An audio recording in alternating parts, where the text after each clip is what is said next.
Hi, and welcome to the Surf Academy UK podcast. I'm your host, Ross James. This podcast is to help surfers of all levels up their game through coaching and training. All our guests have extensive experience in the industry and can offer great advice and guidance. So whether you're a beginner, weekend warrior, or just love to be in the water, follow us on this journey and don't forget to like and subscribe. Stay stoked and stay healthy.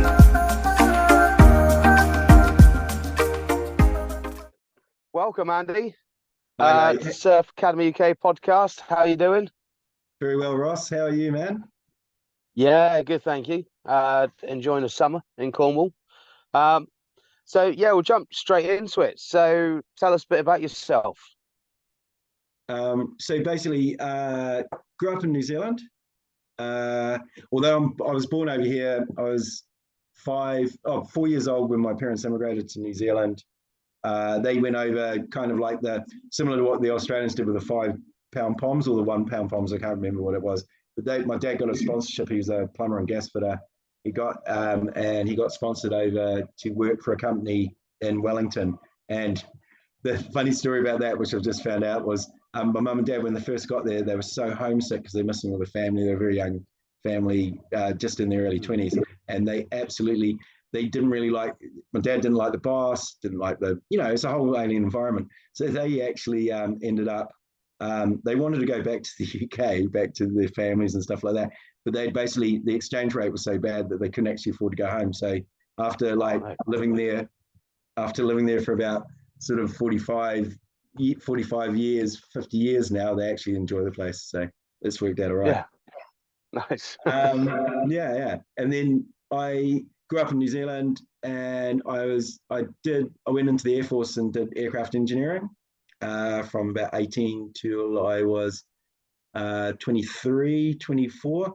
And then I left, I got my qualifications and just, like a lot of New Zealanders, especially in the sort of early 90s, they just wanted to travel. So me and three other mates, first trip we ever did together was to Indonesia, and we went over there for 3 months. So after spending 3 months in Indonesia back in the early 90s, you can well imagine that was kind of me completely hooked on traveling and going surfing.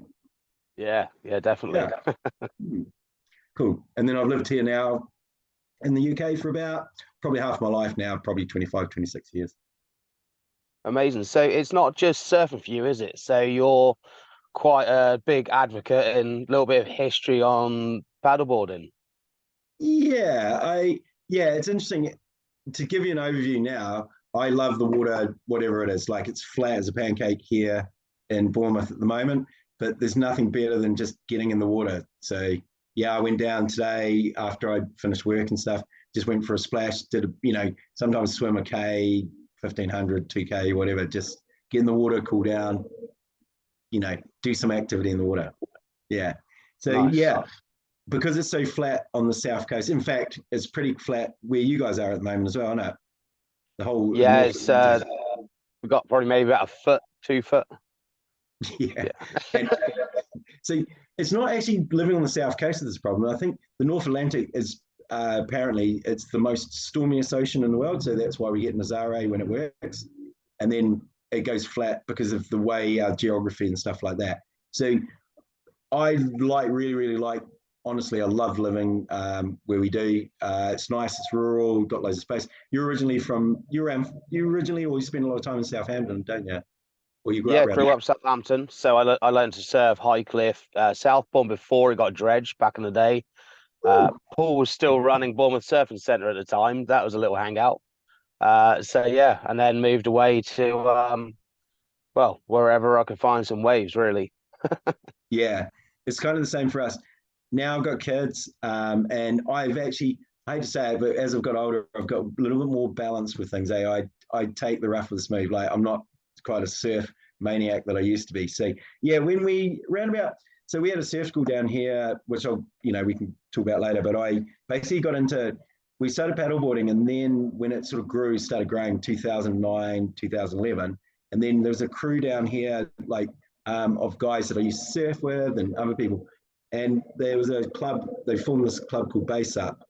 So it was a very social, but also quite competitive bunch of people. What's been really nice about stand-up paddleboarding is it's a focus point for lots of people from different sports. So you get surfer crew, you get triathletes, you get people that run. It's just a novel thing to do as well. And then, so what we ended up doing was trying to, paddle as fast as we could, chase each other around just for the entertainment side of it. So from about 2011 to 2016, 17, we were all racing together. And basically our training that we were going down to in the mornings, like we'd get up and start training at 6 o'clock in the morning. And we were just paddling so hard that basically it made, when we started competing on national circuit, made it quite easy. So yeah, we got into paddleboard racing because, yeah, especially in the summer where it's as flat as pancakes, they give something to do in the water. Yeah, nice. Yeah, it's some good areas down there, isn't it, for just getting out and about. It's amazing. Yeah. Like you ended up surfing around where we are as well. We got those two harbors, muddy, like Christchurch Harbour and Paul Harbour. Yeah. They're massive water spaces, and then we've got the rivers and stuff like that. So yeah, I'm just not, because kids are going to school, you got jobs, all the rest of it. It's quite nice to also, and I really actually enjoy doing the paddleboarding side of things as well. Yeah. It's I think they all start off as something to keep you sane when it's flat, but then start enjoying it, and it helps you balance everything out. Rather than being an oversized grom. Yeah, but the thing is, what was really cool is, if you're a coach like you are, you get that sort of enjoyment and pleasure about developing people, not only their skills in the sports, but you develop their resilience, their self-reliance. Yeah, it's the same with water safety. It's the same with stand-up paddleboarding for me, eh? That's it. I think, so for me, that's why I ventured into the personal training as well. I've just noticed over the years, I love to teach people. And the benefit you get from that is amazing. So it almost doesn't really matter what it is. But as long as I know what I'm talking about, I enjoy passing that knowledge on and just seeing how well people get on, especially like the surf camp setup where you've got people for a week. You take them from knowing absolutely nothing. They don't know what a rip current is. They almost can't get their head around it. And then by the end of the week, if you've had really good conditions, they might be cutting back on a green wave. And you're like, oh man, that took me so long to do at Southbourne because it was so closed out. So yeah, like for me, I was just given a surfboard and told, there you go, off you go. It was a 9'4" board shaped by Pagey, and great board. But as you know, Southbourne back then was very, very much a bodyboarder's wave. So I had about 10 seconds to get to my feet, try and learn how to turn and go along before I got absolutely pummeled. So yeah, being able to teach people in more convenient conditions is amazing. But do you know the difference? You and I never got any coaching. So our generation it's the same. Australia, you've got nearly three generations. Pretty much nearly 4 generations of surfers and surf coaching. Whereas the same in New Zealand, I learned to surf on about maybe a 5'8", 6 foot twin fin, and my learning curve was steep. Yeah. Yeah, I can imagine. Yeah. So this is the thing, the sport's changed so much since I started until now, eh? 100%. Yeah, it's massive, absolutely, especially with it being in the Olympics now. Obviously, Tahiti's going on at the moment. So to see it come from, especially from the UK, like we almost had Sky Brown competing over there, which would be incredible. I think she just lost in one heat, didn't she? It was one of them sort of buzzer beater last minute waves, which was she's gutted. But she is doing skateboarding, so still representing the UK. I think she's still 15, mate, as well. I know, it's sickening, isn't it? Well, but this is the example. This is how the sort of what used to be a counter-cultural lifestyle sport it's changing. It's a big game. I mean, the good side of it for me is it allows me to basically make a career out of surfing or sports development, So that's amazing. It's your job as well, man. So wouldn't have been able to do that necessarily, sort of, especially where I come from 20 years ago, 30 years ago. Yeah, exactly. It's definitely allowed for a lot, and I know I'm grateful for it most days. Um, Maybe a little discrepancy on that in February if somebody wants a surf lesson in the UK. Think, oh, it's a bit fresh. But no, again, like as long as they're having a good time, you get a nice warm fuzzy feeling inside to keep you going on them strong northerlies. So so okay, you mentioned surf steps. Your surf school. A little bit about that, really. Sure. So yeah, I mean, with the so yeah, like with that was a quite an interesting experience for me. So it was a long story, and I'll try and just keep it really bullet point so it sort of gives you a nice flow through. So I was still doing engineering. I'm an aircraft technician, so like do predominantly sheet metal work, engines, mechanics, that kind of stuff. So and I did that in the Air Force, and I did it for a long time. The money's good, like it's no problem. But I really wanted something else. About 31, I think it was, something like that. And I just go, oh, well, what else am I going to do? So what I ended up doing was there's a local chain of shops, Just Add Water. Do you remember them?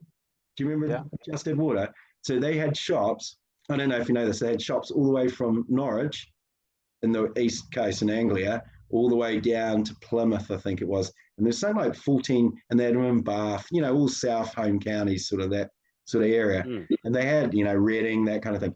So I think they had a chain of about 16 shops.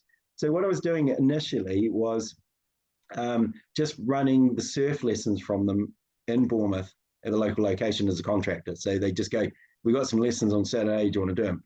So I did that. And then we ran Rip Curl Girls Go Surfing, which is that poster in the background there. And what year was that? I can't remember exactly. I think it was 2000, 2001. And basically I said to them, well, why don't we do it so that we put multiple groups in, have two coaches, and, you try and do as many as you can. So you hit the big numbers. So we put together some strategy and stuff like that. It went so well that they offered me a full-time job off it. And the full-time, yeah.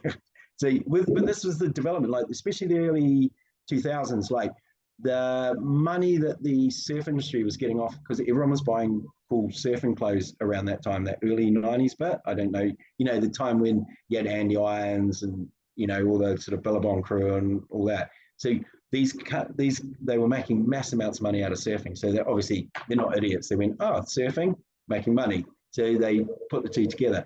The success of that, so what they did then is they got me to run the surf school and also act as a technical trainer. So I used to go into the shops all around the chain of shops, teach them how to, say, wax skis, put edges on, fix surfboards, tell them how to sell technical equipment as well. Getting them to understand all the technical information and what the difference between this board is. Because the problem is you're getting non-surfers to sell surfboards. So we try to build that. So I did that. I'd travel around a wee bit, work a wee bit in the head office, do the operational side of it, and did that until 2004. And then the company got taken over and they made all of us redundant. It was taken over by the outdoor group, which is Blacks, Millets, all those style. And it used to be, I think it was Free Spirit, I think was another massive chain of shops. Yeah, I remember that happening in Southampton. A little bit gutted because I was just getting into surfing at that point. But I think for Southampton, Extreme took over. Brad Roachfoot, who's now big shaper. We met him, Tim Adams, and that crew. Yeah, so yeah. So basically on the redundancy package that I got, I just asked them basically, it wasn't so much interested in the payout. I wanted the license from the council to operate the surf school on Bournemouth Beach, and I think I got a car and some other stuff. Oh yeah, the boards and the wetsuits. So I got that as my redundancy package, and we started running the surf school from about 2005, and we closed it in 2020 with COVID. There's lots of reasons why we did it. But yeah, we ran it for 17 years. We were the first people to actually open the surf school. And it was really funny because all the locals, I'm kind of local now, but with a funny accent. But all the locals go, well, you're crazy. There's no way you can run a surf school in Bournemouth. but we used to do things like you do flat water lessons, you do what's the word for it? Team building sort of style stuff, being creative. And at one stage, I think we were one of the highest turning over on the Surfing England, sorry, back then it was British Surfing Association. We were making reasonably good income as well. So we were getting to the point where we could run the surf school for most of the operational year, like 6 months, 8 months. And then I was doing a bit of engineering to subsidize it as a contractor in the off season as well. And yeah, all through that time, while we were running surf school, it got to the point where I didn't have to coach anymore because I was a trainer, you're teaching other people, you're delegating out the work. So I started working on developing my training, like being a surf coach trainer, being a lifeguard trainer and stuff like that. So I developed a profile more doing the sort of stepping up or trying to step up a bit into the more of their organizational directional stuff. Nice. So obviously getting into the courses and development side of this, you now work with the ISA, don't you? Yeah. So what I do is I'm basically the development officer, and that's not, so we have just below me, and what I used to be is we used to have regional development advisors, and they were basically like, we put sort of like, you put sort of the guys, the movers and shakers, the guys that have got initiatives and they push them forward. They're just, doing something to fulfill some of the mission statements for the ISA, which is develop surfing, which is quite broad really. But, and that's at all levels. So, you can work at sort of like the introduction. How do we improve that? You can even look at things like the water safety. What are we doing in developing countries to help, or trying to work with other multinational agencies and stuff like that. So basically I initially got the job to be development advisor, which is basically, it worked out about 10 hours a week, right? Something like that. No, about 5 hours a week. And I used to get a retainer. And because we run our own company, I just contractually, you send an invoice, get paid for it. So that's what I do now, except that I do about 25% of my work to 30%, sometimes 40% of my work is ISA based, and I get paid a retainer for that. It's like a consultant. Yeah, it's nice. Awesome. And then the remainder of my work is things that I get through networking or advertising, say running online courses like I've just have, Ross. So yeah, amazing. So the courses you're running at the moment. Obviously, I've been a participant on a couple of them now. Obviously, you do your level 1, level 2. You got the supervisor awards. Can you tell us a little bit about those? Yeah. So I basically, it's kind of like seeing where the gaps.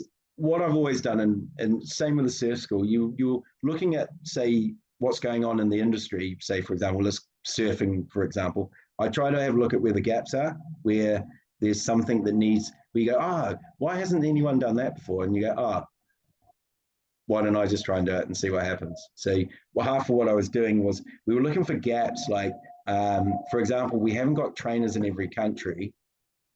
So what that means, say, for example, historically, say, pick a country at random, say like Madagascar, they haven't got their own trainers in the country. So for a person from Madagascar to do one of the courses like you or I do, they either have to do it online, which is not necessarily, especially in low resource developing countries, they might not have decent Wi-Fi, they might not have a computer. A lot of the guys might be, for example, illiterate. So what we've been trying to do is, one of the key strategies we've been doing lately is trying to get trainers in every country, that can speak the local language and also do it at the local economy costs as well. Because to get someone from our country with our it's expensive. Obviously, for us to go and work in, say, a developing country, we're going to probably want a reasonable amount of money so that we can feed ourselves, pay our mortgages, and so on. So it's an imbalance in equality, isn't it? So one of the roles is we try to make it those opportunities for everyone. Do you know what I mean? So what we try to do is we try to train trainers in each individual country so that, Malagasy people can watch be face to face with a Malagasy trainer who's speaking Malagasy. and it probably won't cost them as much as it would if I turned up. Yeah, that's it. Got to love the Western economy. Yeah. So it's a big. And what's interesting about my job, no one's ever done it before. So because with the Olympic funding and the development of sport, there's suddenly more funding that's available to do more sports development. So I've kind of got a job that no one's ever done before. So you're literally like in a snowstorm. It's going, okay, well, we've got this objective. So how are we going to achieve it? And you go, oh, okay, well, you can't ask anyone because no one's done it before. Right? So we try to, work with that. Exactly. Same with the sort of fitness side of things in the UK. It's obviously you've got guys over in California. Hawaiians don't really worry because it's just part and parcel. They're just naturally athletes, really, aren't they? They're in the water from probably before they can walk, based on a lot of the bios. But again, Australia, it's they're just on it and trying to figure out surf fitness 10 years ago when I started was a bit of a mission. Obviously, the surf scene back then was still very 80s, 90s. We're gonna stay up late, get up early for a dawny and wash it off. And yeah, rinse and repeat. So yeah, trying to get people to train for it was a whole different ball game. But as surfing sort of expanded, it's obviously changed, and a lot of people are starting to realize now that, especially with the level of surfing, including the UK and just the world over, the aerials are getting insane. The waves that people want to surf are just ridiculous. And if you've got that sort of party vibe, you might have the kahunas to sort of paddle in and go for it, but your body needs to be stronger. It needs to be able to withstand what's being thrown at it. So yeah, obviously a lot of people now switched on to that fact and starting to train, which is nice. So what else have you been up to recently? So yeah, actually, just going back to what you're saying about strength and weight training. So we'll go into we can go into it in a little bit later, but yeah, it's absolutely what it is. I did a degree in sports science at Bournemouth Uni part time when we had the surf school, especially in the winter. You had loads of time, so I did this sports science. So I was learning the academic underpinning of what we're doing. And now the sport is basically surfing it used to be kind of lifestyle countercultural, right? Especially when I grew up, hippies, piling out of vans with smoke wafting out of them. And yeah, like you're saying, smashing out the night before, getting up early. But the professionalization of the sport, and also when you've got Southern Cross University in Australia applying sports science to its surfing offer nationally, yeah, it's when you start to do the stuff like learned at uni, you go, okay, so when you get an assignment on it, you just do it on surfing. And that's exactly what I found as well. I think we've come into especially nowadays, where people are starting to go, oh yeah, I do need to do strength training. It's absolutely fundamental. And, as you well know, as you get older, you lose muscle mass really quickly. And because I'm a little bit older now, you'll be pleased to hear that I probably do about strength and conditioning or weight training about 3 times a week now. So you have had an influence on me as well. It's got to be done. It's just down to the basics as well, isn't it? Just body longevity, so mobility, having just a slightly closer look at the nutrition side of things. Even if there's no other reason, then a 3 foot day at Bournemouth Pier with 6,000 people paddling out, you just want to get a wave. You've really, really got to paddle hard and fast to get there. Yeah, and what I've found as well lately, I've been taking creatine as well because I've got advisories about it. You can take quite a reasonable level of it, and then been doing weight training. And what I'm finding is I can drop the volume of the boards a little bit now. So when I surf, I'm generating more power, so the board's going faster, and it was really noticeable. So it wasn't just the advice from you, but the cool thing for me is I get to work with top level athletes, coaches all the time. So you're picking up this information all the time, So it's super cool. So sorry, that's it. And I think go for it, bro. No. So going on like the creatine. So obviously, for those that don't realize, you've got your creatine phosphate system, your energy systems. We won't go into that one because that's a full full Listen, topic on its own. But I yeah, think that is also where there was a lot of confusion a few years back. Well, probably still now, but how do you train for surfing? And a lot of people, there's so many videos with a Swiss ball, resistance bands, and doing every single rep going. And okay, I can understand that. But unless you're going on a very, very long paddle, that's not necessarily energy systems you're using. People weren't looking at things in terms of sets and reps. And you need to increase the power of your creatine and your ATP to it's stop start at the end of the day, especially on a messy day. You are paddling for a long time. However, you're stopping, aren't you, in between? So just the duck dive or turtle roll, depending on what board you're riding. And people didn't realize that they're doing reps upon reps upon reps with a resistance band, going, "Yeah, I'm doing pull downs for days," um, but they're not.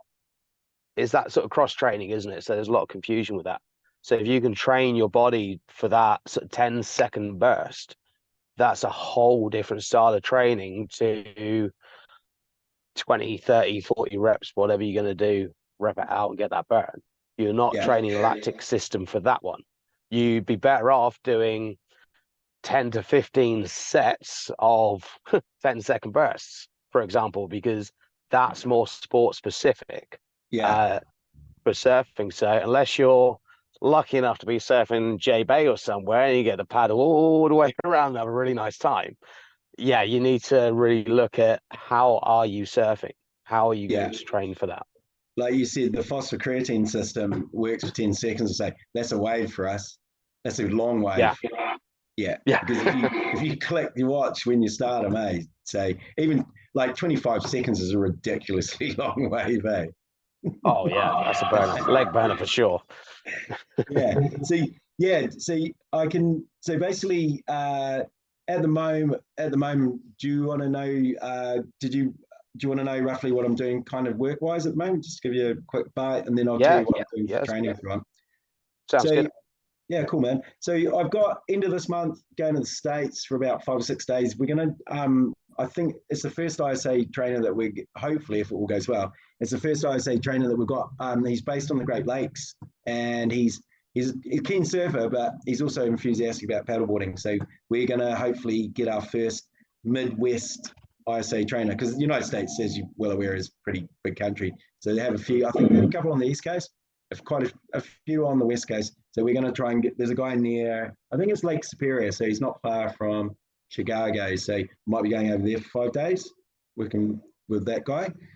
Possibility of, so we have development programs now because we get international funding. So for example, developing country or a non-governing organization like what do you call it, charities will contact us and go, can you do something? So one of the projects, I'm not 100% sure if it'll come off, for example, but they've got the term's NEETs. It's young people that aren't in full-time education or full-time employment. So I think that's what it was called over here. But they're looking at a group about 18 to 24-year-olds, about 11 of them. And this NGO or non-profits reached out to the ISA and said, can you offer some sort of development training over a sort of 5-day week period? So that might be, so that gives you an idea of what we do. And then also in my job, because actually most of my job now, dude, is tappity tap on the computer. I'm really looking forward to doing all the face-to-face stuff. But yeah, a lot of my job now is maybe, I don't know, maybe 70% of it I'm usually on the computer or online talking to people on Zoom. That's it. But it's So, go for it, mate. oh, No, no, please. I was just going to say, so in terms of sort of the training and the development, uh, you've got a nice little deal where you're working with the Saudi surf team. Is that right? Was. Yeah. Was.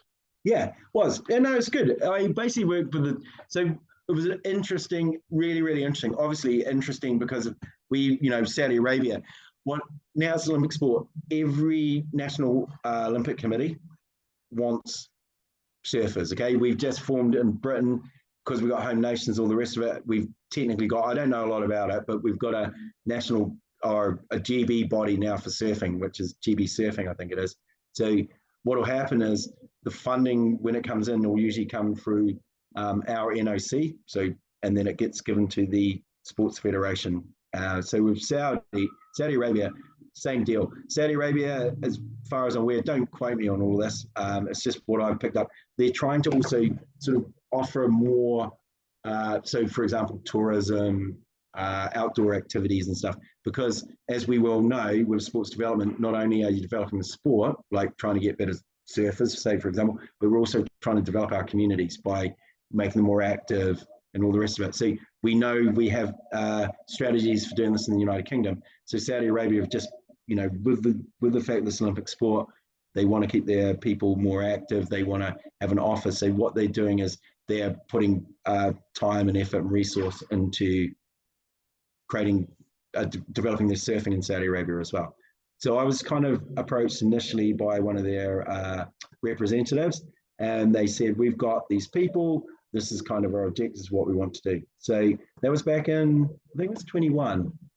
Yeah, 2021, just after sort of COVID.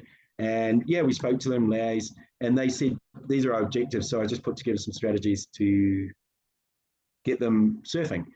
The bit that I'm really excited about, which was really cool, and I thought it was going to work, but we didn't know if it was going to work. So Saudi Arabia, for you guys, they might have waves, but as far as no one's really found them yet in the Saudi Arabian Peninsula. There's some obviously in Yemen, there's some in places like Oman, because they're a bit more open to the sea, and they've got the Red Sea as well, which to this day we keep. So I still speak to people from Saudi and keep in touch. We don't know if there's any waves there. They're looking at putting wave pools in. They've got some in the Emirates and stuff like that. So anyway, long story short, sorry.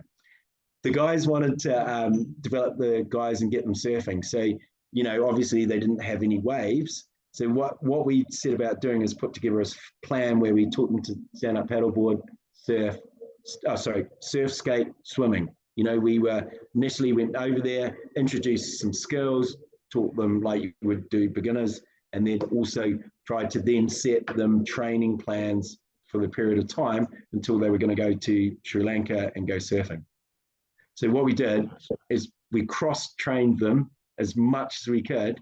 Surf, skate, they'd send me videos, you give them feedback on their movement positions. And then when we took them, I think we were saying like 6-8 weeks or something like that of development training with no surfing. And then we took them to Sri Lanka. And the coolest thing was, got them to Sri Lanka, me and one of the Sri Lankan coaches at the surf school we were at, I said to him, you teach how, like that, I'll just stand back because it's their place, you know what I mean? And basically first lesson, some of them were turning left, turning right after literally the first time in the water because of all the cross training we did. So if you want a really good thing, and you know this as well because you're a developmental coach as well, you can actually, a lot of surfing you can do, there's a lot of simulation training and there's a lot of weight training, the other holistic development that you can do with surfing people so that when they go in the water the next time round, they can just surf. Do you know what I mean? It might be 2 months, 3 months since the last surf, but you can get in the water and do it, not necessarily go straight from that point, but your drop off or your reversibility will be less. Exactly. Yeah, it was amazing. It was amazing to see. Yeah, I can imagine. So good. Yeah. So, and I mean, again, just going back, that's sort of why I got into things in the first place, was keeping busy in between surfs, like staying fit. And I mean, then we didn't really have surf skates. I think, you had mountain boards coming in and the freeboard, which was more painful than anything else. But I had a few friends that got really into that one. I appreciate my bones and ankles. I'll stick with a normal skate pad and some wrist guards. Thank you very much. So that's an amazing example of how cross training really, really can be beneficial. I mean, the fact that they were turning left and right on the first surf is amazing. Yeah, because the surf skating simulation training. So, for example, like say when you stand up and you're in your surf starts and you put your hands out in front of you like this. So you can get people to engage going left and right just by looking and then leaning and looking and leaning. And you can do that. So you know as well as I do, the muscle memory thing, the maximum amount of repetition, so it becomes more less consciously and you're competent without thinking. So that's kind of what happened, eh? Yeah, amazing. Yeah. So, yeah, no, it's so good. So I'm just Yeah. conscious of the time. So you mentioned earlier you started doing a little bit of weight training 3 times a week. You get in the water as much as possible. Um, Give us a rough sort of a week's layout of what you do to stay sort of surf fit and in shape. Cool. Like you, I know the science. We lose muscle, male strength just starts to drop out massively from about 48, 50 or something like that. So I'm 55 this year. So I should have started a couple of years ago, but I thought I'd wing it through for a wee while. So probably, yeah, a couple of things. The big ones for me were the main things that I've changed. I'll give you a rundown of what I do at the moment. So I've always kept doing something most days, like half an hour or something, whether it's running or cycling, whatever, surfing. All I do is with my training plan, if there's any good surf around or there's something else like might go out rigger canoeing with some mates or whatever, I'll take one of those out. So I plan my week, make sure I do probably close to sort of 5 or 6 hours training a week, and I'll usually have a down day or if I'm injured, which happens quite a lot now when you get older. But basically, I try to, the main things I have to focus on at the moment is my strength and keeping the mobility, the joint mobility. And because we never got coaching and never got really any good physiotherapy, years of surfing, I've got back my thoracic spine, which is this bit, basically, it's curved. So it's called kyphosis. And what it is from when you paddle, when your shoulder blades come out like this and you paddle, and what happens is it allows the back isn't being held in and it basically starts to bend a bit. So especially probably 2 or 3 years ago, my back was like a real S curve, like really sort of arched, hypermobile in the lower back and stuff like that. So bit of physio, getting musculoskeletal adjustment, and also doing strength training, flexibility. They're my main ones. And then throwing in a bit of it. So just to get to the point. So I'll probably do 30 to 40 minutes, 3 times a week of basically the body and lightweight training exercises. So, kettlebells, 10 kgs, 16, TRX, that sort of thing. And do, and what I've actually been doing lately to improve, because I'm doing the musculoskeletal stuff, which you'll understand as a PT, is that I'm taking more time to concentrate and think about the muscles that you're pulling as you pull up. Because I had so much asymmetric strength in my back that when I'm pulling up, I have to think about another part of my back and locking my core. And so I'm doing them a little bit slower and doing less of them. Yeah. That's a bit like developing, especially if you're in the early days of strength training, focusing on that technique it's underappreciated. And as surfers, especially with anything like pull-ups, like hanging is so good for your shoulders, and your back just decompressing, whether you surf or not. But especially for surfers, like your scapular mobility, if you can, I done a post on it a while back, but basically just hang, and that very, very initial stage of a pull-up where you just bring your shoulders back and back down. So you're only moving maybe a couple of inches, 3 inches at a time, but it just opens it up. So if there is a bar anywhere en route towards the beach, do a few before you go in and a few when you get out, and it is going to save you so much. When I was coaching at the Wave last year, I probably shouldn't really be saying this to a massive audience, but you've got the tracks for the electric cables running through. But I did notice there is some very large steel beams. So I was like, right, that'll take my weight. And yeah, every chance I got in surf hops, it was just like hang in and a few little scapular slides. It is amazing. So just a couple of quick questions at the end. less Thanks. training now, a bit more fun. Uh, what would you say is, so the three questions is your favorite board, sup, surf, doesn't really matter, favorite surf film, and any advice you could give to anyone listening. Okay. Yeah, we read long days, so we'll smash through it really quickly.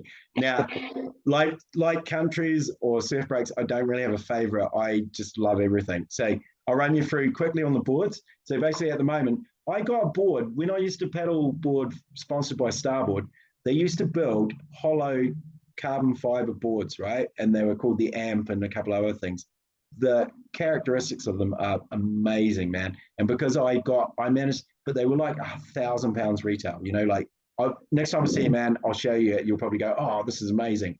I do believe I've seen it. I was hanging out with Tom Walker a few years back 'cause he used to coach for you, didn't he? Yeah, yeah, yeah, And I'm pretty sure, I don't know if he'd borrowed yours or he got one himself. I'm pretty sure it's Tom that had one. I was like, hang on a minute. It's like when I got a Fanatic longboard, it's like, wait a minute, you guys don't do surfboards.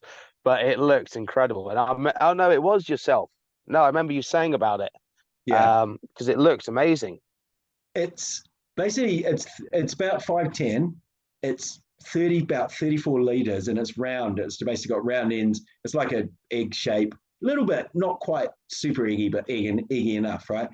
It's the ugliest looking thing in the world, but it works well for here because we got, as well, the wave energy on the south coast with the channel is weaker, eh? So Yeah. I'm only about 71 kilos, so it's actually quite a big board for me.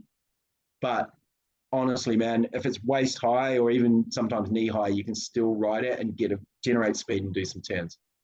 It's got Nice. amazing flex and energy storing characteristics because of its design. And I've never ever damaged it. I've never had to take it, and I've had it for maybe longer than my son's been alive. So that's like 12 years. It's still going. So that's my favorite because I've taken it everywhere.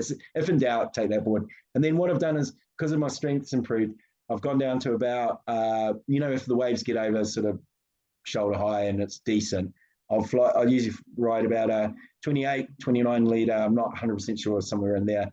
6 foot DHD. So it's Darren Handley. It's actually made by, it's an Australian board that's made by him. So DHD is made under license, but this is a proper DHD board by Darren. And it's got a 5-fin setup. And I used to ride quads back in the 90s and stuff like that. So I started riding quad as a quad, and I love it. It's a little bit narrower and it's got a really sort of pulled in tail. And what I'm finding is I used to try and go for safety on the volume, but I'm taking a few risks now, and actually it's paying dividends. So they're my two favorite boards. And then I've got a 6.8 gun that I use if it ever gets chunky and barrely. Nice. Quite rare down Bournemouth then. Yeah, those days, those 1 in a million days at some reef breaks near where we live that we shouldn't really mention in public. Yes. Or if you go to Thursday. Yeah, Thursday. Yeah. Yeah. So I surfed at Thursday East. It's probably double overhead, and I snapped. The wave hit me in the shoulder. One of the waves hit me in the shoulder, and the force didn't actually hurt me, but it drove so much force through that it snapped the board under my back foot. So the lip hit me, and the shock. This is amazing how much the water energy flows through you when you get hit. It actually broke the board down that way, not that way. It's just the force hit me on the shoulder, and it just basically snapped the board off. Wow. I fixed it, so we'll see how it goes the next time I go out and something stupid. Yeah, well, fingers crossed it's all right. We'll see. And what's your favorite surf film? Okay, I am a massive fan of the documentary for various reasons. What I like about it the most, it's very poignant because they are my heroes from that generation of, especially Australian surfers. I met some of them when I was on my Indonesian trip in '95 and stuff. But Aki, what I like especially about those type of movies is you actually get to find out a little bit about the real person behind the persona. And traditionally, a lot of surfers were pretty much what they were at their private faces were the same as their public faces.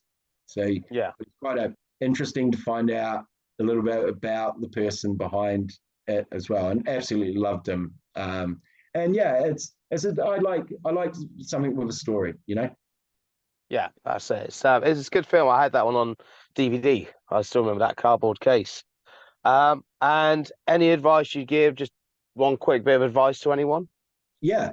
For all you surfers out there, especially young guys, because I used to suffer from this.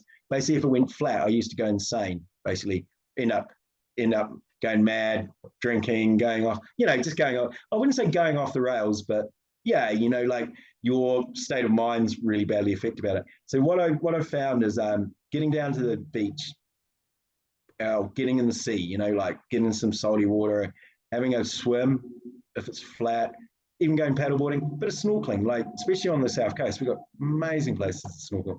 And what I'm finding now is I don't need.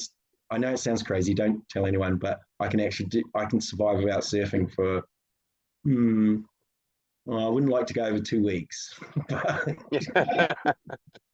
Needs must, especially on the south coast.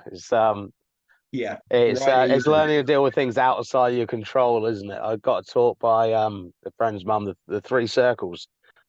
Things you can control, things you can't control, and things that you might be able to control at some point, and just in priorities. And surfing, especially having to drive from Southampton, doing strike missions to Bournemouth way, it was we ended up just going straight past Croyd. But so well, look, it's been absolutely amazing, Andy. Thank you very much. And yeah, I'd love to get you on for another one, and we'll get a little bit more in depth on the surf training, because Yeah. that is what this podcast is going to be about. More coaching, more training, and just giving people what we didn't have, Yeah. advice and education on how to keep surfing well for as long as possible. Yeah, thanks for getting me on too, man. I really enjoyed talking to you for this. Sorry, I do talk a hell of a lot, so as you well know, so apologies. But yeah, thanks, awesome. Please feel free to get in touch anytime, buddy. Perfect. Cheers, Andy. Take care, my Enjoy man. your evening. Yeah, you too, buddy. Keep in touch, dude. Will do. Bye bye. Go. Take care, boss. All the best, mate. Bye.